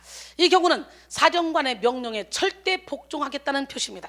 본문에서는 바울의 몸에 뚜렷하게 남아있는 복음을 전하다가 입은 고난의 상처를 의미하는데요. 바울은 자신에게 주어진 예수의 흔적을 통해 철저히 하나님의 종으로 살기 원했습니다. 사도 바울이 말한 예수의 흔적은 온몸에 남아있는 실제 상처들입니다. 예수를 사랑하기에, 진리를 사모하기에, 천국을 소망하기에 복음을 증거함으로 말미암아 생긴 박해받은 상처들입니다. 바울은 이를 예수의 흔적이라고 말하며 자랑스럽게 여겼습니다. 고린도서 11장 23절로 27절 그들이 그리스도의 일꾼이냐? 정신없는 말을 하거니와 나는 더욱 그러하도다. 내가 수고를 넘치도록 하고 옥에 갇히기도 더 많이 하고 매도 수도 없이 맞고 여러 번 죽을 뻔하였으니 유대인들에게서 40에서 하나가만 매를 5번 맞았으며 3번 태장으로 맞고 1번 돌로 맞고 3번 파선하고 일주야를 깊은 바다에서 지냈으며 여러 번 여행하면서 강의 위험과 강도의 위험과 동족의 위험과 이방인의 위험과 시내의 위험과 광야의 위험과 바다의 위험과 거짓 형제 중의 위험을 당하고 또 수고하며 애쓰고 여러 번 자지 못하고 줄이며 목마르고 여러 번 굶고 춥고 헐벗었노라 그랬어요. 바울은 자신에게 남은 상처의 흔적들을 예수의 흔적이라 자신 있게 말했습니다. 그렇다면 상처의 흔적을 예수의 흔적으로 바꾼 사도 바울의 비결은 무엇일까요? 첫 번째, 예수의 흔적은 나는 죽고 예수로 사는 자에게 주어집니다. 오늘 본문이죠. 갈라디아서 6장 14절 그러나 내게는 우리 주 예수 그리스도의 십자가 외에 결코 자랑할 것이 없으니 그리스도 말미암아 세상이 나를 대하여 십자가에 못 박히고 내가 또한 세상을 대하여 그러하니라. 할렐루야. 우리 하나님 멋쟁이 하나님 기적의 하나님 살아계신데요. 난 여러분 모두가 다 바울처럼 이렇게 고백하기를 원해요. 제가 이 고백이 돼요. 저는 이미 세상이 나를 대하여 십자가에 못 박은 지가 오래됐어요. 여러분 보시기에 화려하니까 엄청나게 꾸미고 엄청나게 그런다라고 생각하겠지만 하나님 앞에 가장 아름다운 모습으로 보이기 위해서 꾸미는 거예요. 왜? 육적인 사람들도 보고 저런 분도 주의 종이 될 수 있구나. 그래서 우리는 예쁜 아가씨들이 많잖아. 저렇게 예쁘게 꾸미고도 주의 일을 할 수 있구나. 겉모습이 중요한 게 아니고 속사람이 중요하잖아요. 근데 또 저는 옛날부터 멋내기를 좋아했던 사람이잖아. 그런데 저는요 제 목양실에서 여기 나오기까지 여기 나올 때 예쁘게 입고 예쁘게 화장하고 나와요. 들어가면 모두 해제. 하루 종일 로션도 안 발라요. 하루 종일 있다가 딱 여기 나오기 직전에 화장하고 나와요. 그러니까 누가 보면 엄청나게 화려하게 사는 것 같지만 저처럼 수수한 사람은 세상에 없을 거야. 지켜본 사람들은 알아요. 옆에서 지켜본 사람들은. 근데 이것도 이게 설교 딱 끝나고 나면 모두 다 해제. 싹 다 해제입니다. 그리고 세상과 나는 간 곳이 없어요. 세상이 나를 대하여 내가 세상을 대하여 십자가에 못 박은 지 오래됐습니다. 저는 먹든지 마시든지 무엇을 하든지 오로지 하나님의 영광을 위해서 살고 있습니다. 신기하죠? 은혜 속에 푹 들어가니까 사도 바울의 고백이 저의 고백이 되더라고. 모든 것들이 다 배설물로 여겨지더라니까. 이런 은혜가 여러분에게도 있어지기를 원합니다. 바울은 철저히 나를 십자가에 못 박고 예수만 드러내는 삶을 살았습니다. 내가 살아있는 사람은 결코 예수의 흔적을 남길 수 없습니다. 자아가 가지고 있는 가장 대표적인 속성은 자존심입니다. 자존심이 강한 사람은 나에게 조금의 피해만 와도 견디지 못하죠. 누군가 나를 무시하는 듯하면 상대방을 무너뜨리려고 합니다. 자존심이 강한 사람은 스스로의 힘으로 자신을 지켜야 하기 때문에 영육으로 피곤할 수밖에 없어요. 여러분 칼바르트는 자존심은 원죄의 뿌리다 그랬어요. 영국 격언의 자존심은 악마의 화원에 피는 꽃이다 그랬어요. 이순신은 자존심은 마귀의 통로다라고 그랬어요. 오늘 이 시간에 예수님으로 자존심을 버리시고 예수 안에서 자존감을 갖기를 원합니다. 높은 자존감. 수많은 성도들이 신앙생활하면서 지치는 이유는 자존심을 버리지 못했기 때문이에요. 여러분, 자존심은 내 의로 신앙생활을 하게 할 뿐만 아니라 하나님께 초점 맞추지 못하게 하는 미련함 속에 빠지게 합니다. 그런 자들은 오랜 신앙생활을 했다 할지라도 결코 예수의 흔적을 나타낼 수 없습니다. 그러나 예수의 흔적을 가진 바울은 철저히 자신을 십자가에 못 박고 십자가만 자랑하는 삶을 살았습니다. 고린도전서 6장 19절로 20절. 너희 몸은 너희가 하나님께로부터 받은 바 너희 가운데 계신 성령의 전인 줄을 알지 못하느냐? 너희는 너희 자신의 것이 아니라 값으로 산 것이 되었으니 그런즉 너희 몸으로 하나님께 영광을 돌리라. 할렐루야. 빌립보 1장 20절로 21절. 나의 간절한 기대와 소망을 따라 아무 일에든지 부끄러워하지 아니하고 지금도 전과 같이 온전히 담대하여 살든지 죽든지 내 몸에서 그리스도가 존귀하게 되게 하려 하나니 이는 내게 사는 것이 그리스도니 죽는 것도 유익함이라 그랬어요. 예수 안에서 죽읍시다. 그리스도와 함께 죽읍시다. 갈라디아서 2장 20절에 내가 그리스도와 함께 십자가에 못 박혔나니 그런즉 이제는 내가 사는 것이 아니요 오직 내 안에 그리스도께서 사시는 것이라. 말로만 하지 말고 진짜 그래야 돼. 진짜 이제 내가 육체 가운데 사는 것은 나를 사랑하사 나를 위하여 자기 자신을 버리신 하나님 아들을 믿는 믿음 안에서 사는 것이니라. 할렐루야.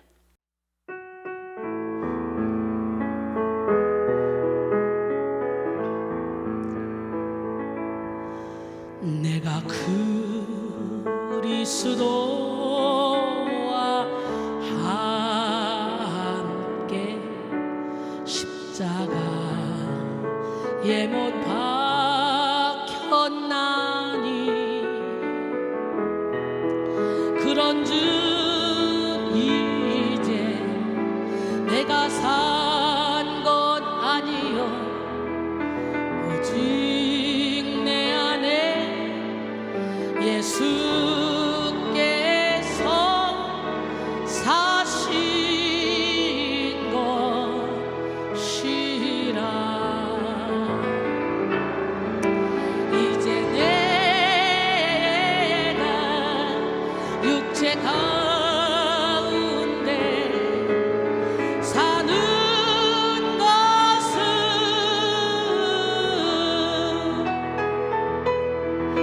나를 사랑하사 자기 몸 버리신 예수 위에 산 것이라. 이제 내가 육체 가운데 사는 것은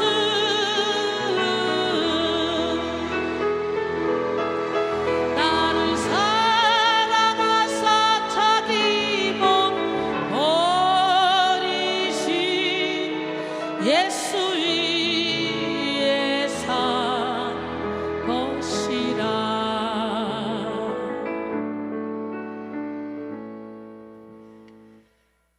이 고백이 진정으로 여러분의 고백이 될 때 하나님은 여러분 안에서 일하십니다.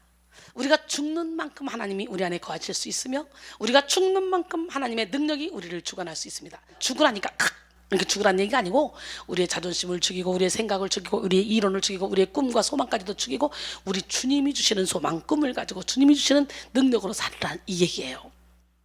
골로새 3장 1절 5절. 그러므로 너희가 그리스도와 함께 다시 살리심을 받았으면 위의 것을 찾으라. 거기는 그리스도께서 하나님 우편에 앉아 계시느니라. 위의 것을 생각하고 땅의 것을 생각하지 말라. 이는 너희가 죽었고 너희 생명이 그리스도와 함께 하나님 안에 감추어졌습니다. 우리 생명이신 그리스도께서 나타나실 그때 너희도 그와 함께 영광 중에 나타나리라. 그러므로 땅에 있는 지체를 죽이라. 곧 음란과 부정과 사욕과 악한 정욕과 탐심이니 탐심은 우상숭배니라 그랬어요. 그러므로 나를 십자가에 못 박는 삶이 가장 지혜로운 삶의 비결이며 가장 능력 있는 삶을 살게 하는 지름길입니다. 하나님은 나는 죽고 예수로 살기로 결단하는 자에게 십자가의 능력을 부어주시고 하나님의 것으로 채워주신 줄 믿습니다. 두 번째, 예수의 흔적은 새 사람을 입은 자에게 허락되는 거예요. 이전 것은 지나갔으니 보라 새 것이 되었다 그랬죠. 오늘 우리는 새 사람답게 새로운 피조물답게 살아야 됩니다. 예수의 흔적은 육의 속성을 가진 자에게 주어지지 않습니다. 예수의 흔적은 거듭난 자 곧 새 사람을 입은 자에게 주어집니다. 오늘 본문 갈라디아서 6장 15절에 할례나 무할례가 아무것도 아니로되 오직 새로 지으심을 받는 것만이 중요하다 그랬어요. 여기서 새로 지으심을 받는 자는 크티시스와 타이네가 함께 쓰여 새로 지으심을 받은 자는 이렇게 크티시스와 타이네가 함께 쓰여 새로 지으심을 받은 자, 그리스도 안에 있는 자, 그리스도의 십자가를 믿음으로 말미암아 새롭게 거듭난 사람을 의미합니다. 즉 십자가의 은혜로 완전히 거듭난 자만이 예수의 흔적을 나타내게 되는 것이죠. 죄로 가득한 우리는 이 십자가의 은혜로 예수님과 함께 십자가에서 죽고 새 사람을 입게 되었습니다. 사도 바울은 골로새서에서 육체의 죽음에 대해 말한 바가 있죠. 골로새서 1장 22절로 24절. 이제는 그의 육체의 죽음으로 말미암아 화목하게 하사 너희를 거룩하고 흠없고 책망할 것이 없는 자로 그 앞에 세우고자 하셨으니 만일 너희가 믿음에 거하고 터 위에 굳게 서서 너희 들은 바 복음의 소망에서 흔들리지 아니하면 그리하리라. 이 복음은 천하 만민에게 전파된 바요 나 바울은 이 복음의 일꾼이 되었노라. 나는 이제 너희를 위하여 받는 괴로움을 기뻐하고 그리스도의 남은 고난을 그의 몸된 교회를 위하여 내 육체에 채우노라 그랬어요.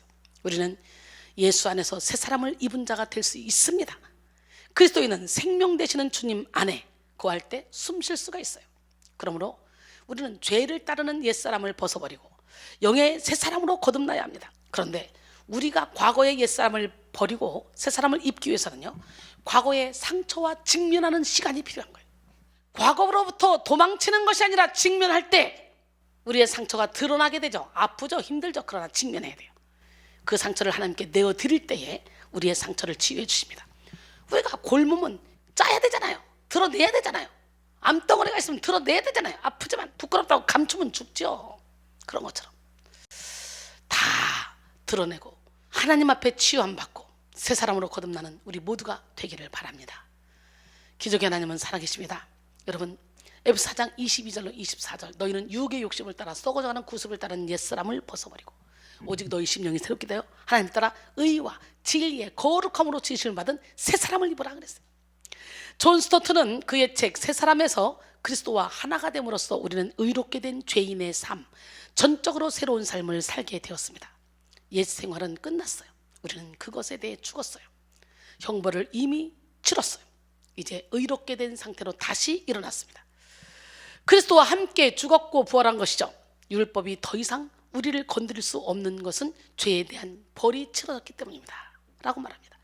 우리가 입어야 될 새 사람의 옷은 의와 거룩함의 옷입니다. 의는 하나님과의 바른 관계, 하나님과 충돌하지 않고 조화를 이루는 상태를 의미합니다. 또 거룩함이란 하나님을 향해 나타내는 성결과 경건을 뜻하죠. 하나님의 형상을 따라 새로 지으심을 받은 성도들은 진리신 그리스도를 통해 의롭게 되었고 또 거룩하게 되었는데요, 이렇게 새 사람을 입은 자에게서 예수의 흔적이 나타납니다. 또한 세 번째, 예수의 흔적은 그리스도를 닮은 삶을 살 때 나타나는 거예요. 사랑하는 성도 여러분, 우리 주님을 닮는 삶을 살아갑시다. 우리는 예수의 흔적을 나타내기 위해 예수를 닮아야 돼요. 나는 죽고 예수로 사는 삶. 새 사람으로 거듭난 자들은 자연스럽게 예수를 닮는 삶을 살 수밖에 없어요. 현 시대는 예수를 닮은 신앙인들을 찾아보기가 힘든 시대입니다. 많은 사람들이 예수님처럼 희생하고 섬기고 낮아지기는커녕 조금 더 손해보고 싶어 하지 않으며 이기적인 모습을 버리지 못합니다. 우리 주님은 말씀하셨어요.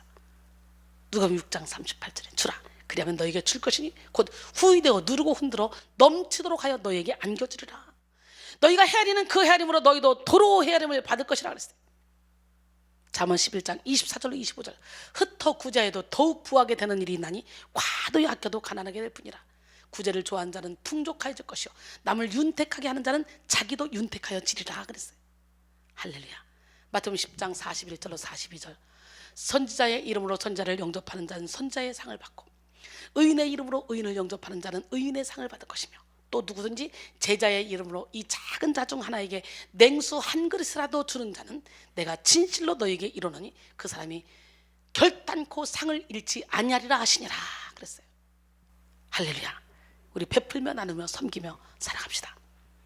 마가복음 10장 43절로 45절 너희 중에는 그렇지 않을지니 너희 중에 누구든지 크고자 하는 자는 너희를 섬기는 자가 되고 너희 중에 누구든지 으뜸이 되고자 하는 자는 모든 사람의 종이 되어야 하리라. 인자가 온 것은 섬김을 받으려 함이 아니라 도리어 섬기려 하고 자기 목숨을 많은 사람의 대속물로 주려 함이니라 그랬어요. 우리는 다시 한번 예수님께 속한 자로서 예수를 닮는 삶을 살아야 돼요.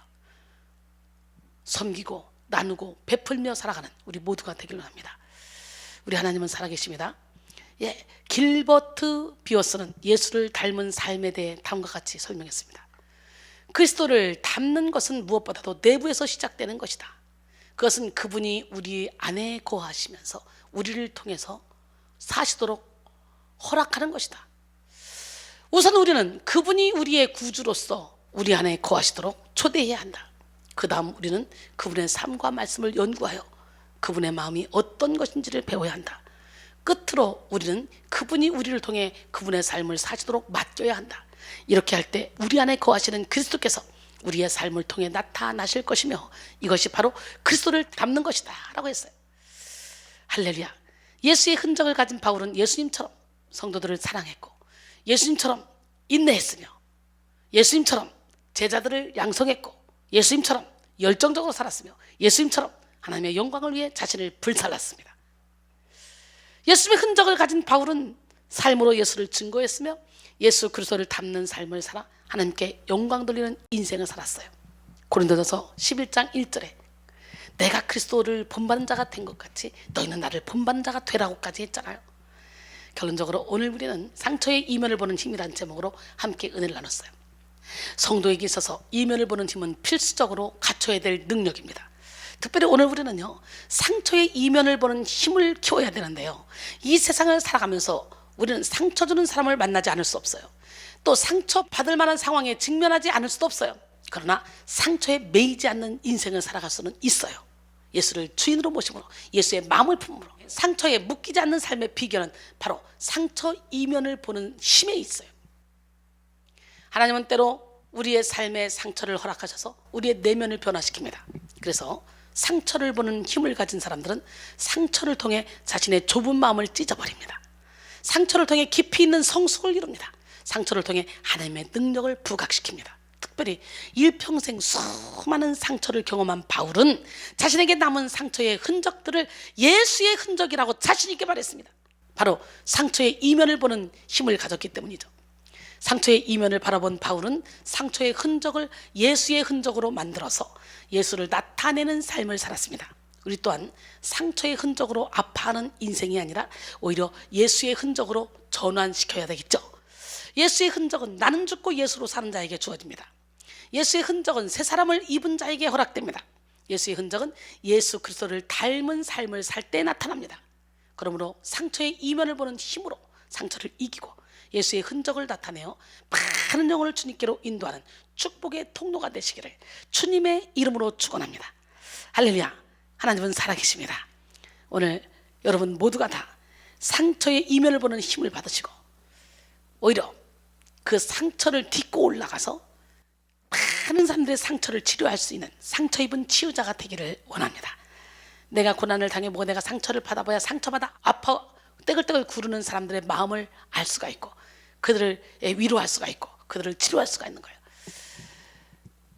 여러분에게는 어떤 상처가 있습니까? 어떤 상처든지 다 주님 앞에 내어놓으세요. 주님은 우리의 상처를 치료하는 분이에요.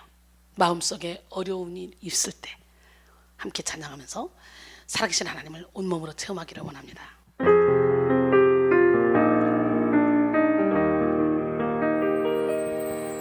마음속에 어려움이 있을 때 마음속에 어려움이 있을 때 마음속에 어려움이 있을 때 주님 내게 먼저 오사 내 마음을 만지고 주님 앞에 나아갈 수 없을 때 주님 앞에 나아갈 수 없을 때 주님 앞에 나아갈 수 없을 때 주님 날 먼저 안으시네.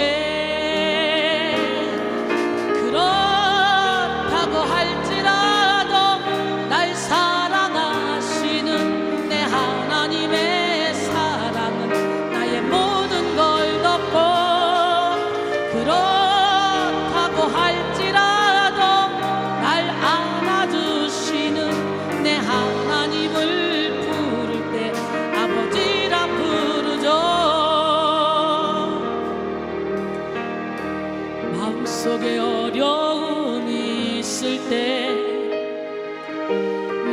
마음속에 어려움이 있을 때 마음속에 어려움이 있을 때 주님 내게 먼저 오사 내 마음을 만지고 주님 앞에 나아갈 수 없을 때 주님 앞에 나아갈 수 없을 때 주님 앞에 나아갈 수 없을 때 주님 날 먼저 안으시네. 그렇다고 할지라도 날 사랑하시는 내 하나님의 사랑은 나의 모든 걸 덮고 그렇다고 할지라도 날 안아주시는 내 하나님을 부를 때 아버지라 부르죠.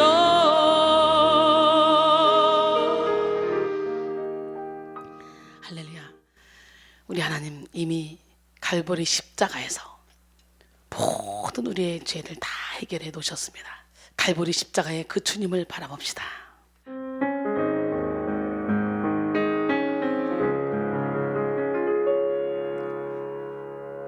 갈보리 십자가에 주님을 바라볼 때 하나님 크신 사랑 너무나 고마워라. 예수님의 십자가 이제는 나도 치고 이 생명 다 바쳐서 주님을 따르리라.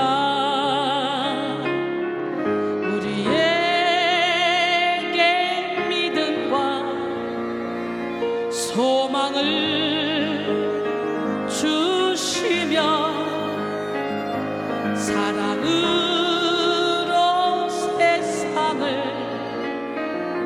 이기게 하셨네. 예수님의 십자가 이제는 나도 치고 이 생명 다 바쳐서 주님을 따르리라. 우리의 모든 간구 응답해 주시며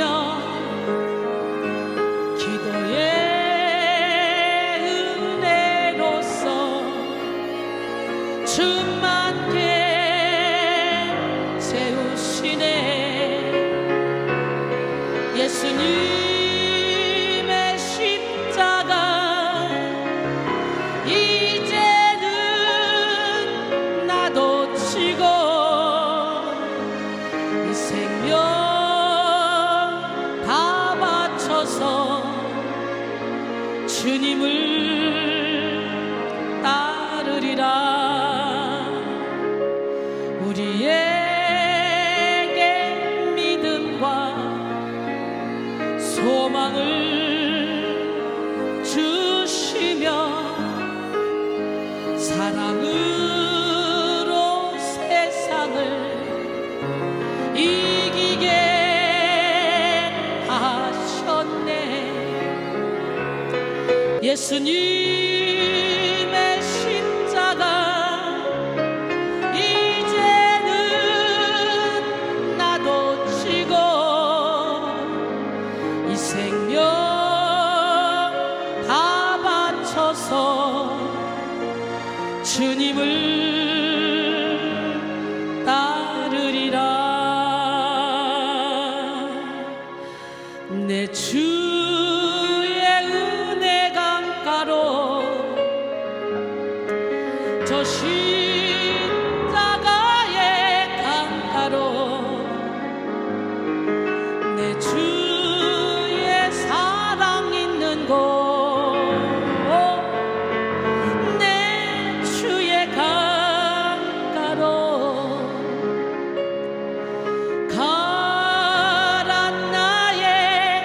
영혼을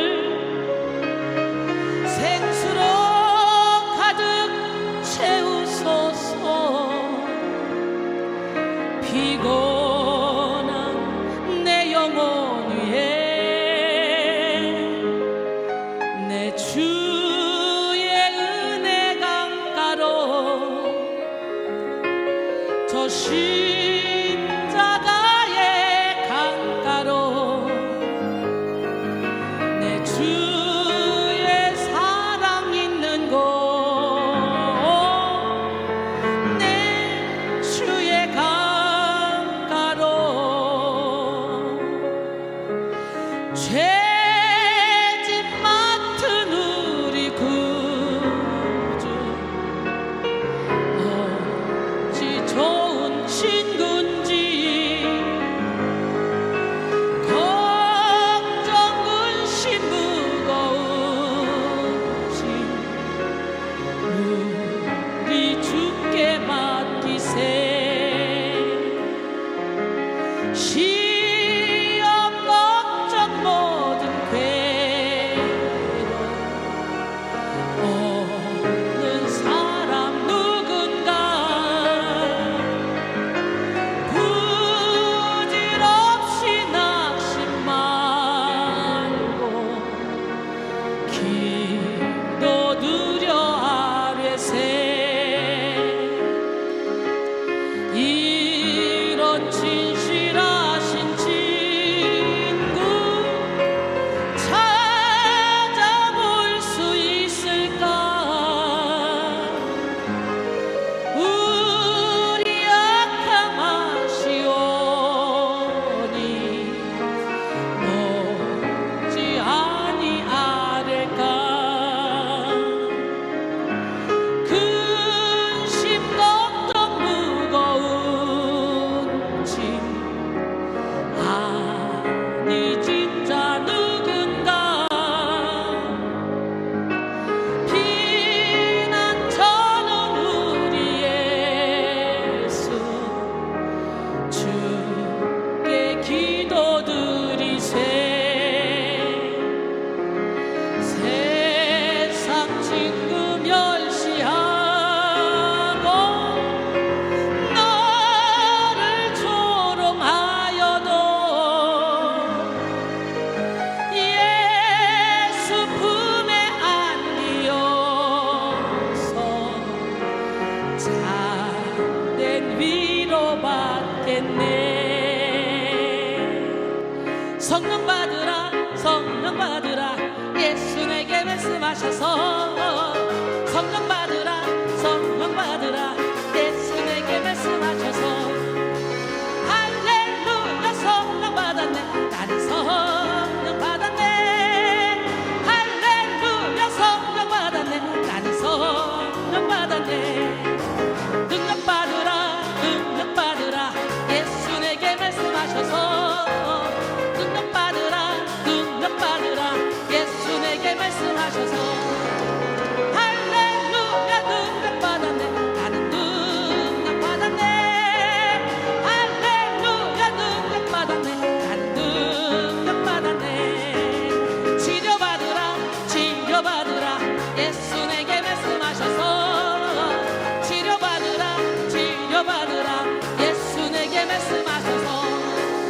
할렐루야 치료받았네 나는 치료받았네. 할렐루야 치료받았네 나는 치료받았네. 평안 있으라 평안 있으라 예수 내게 말씀하셔서. 평안 있으라 평안 있으라 예수 내게 말씀하셔서. 할렐루야 평안해졌네 나는 평안해졌네. 할렐루야 평안해졌네 나는 평안해졌네. 치료받으라 치료받으라 예수 내게 말씀하셔서. 치료받으라 치료받으라 예수 내게 말씀하셔서. 할렐루야 치료받았네 나는 치료받았네. 할렐루야 치료받았네 나는 치료받았네. 나의 모습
땅 위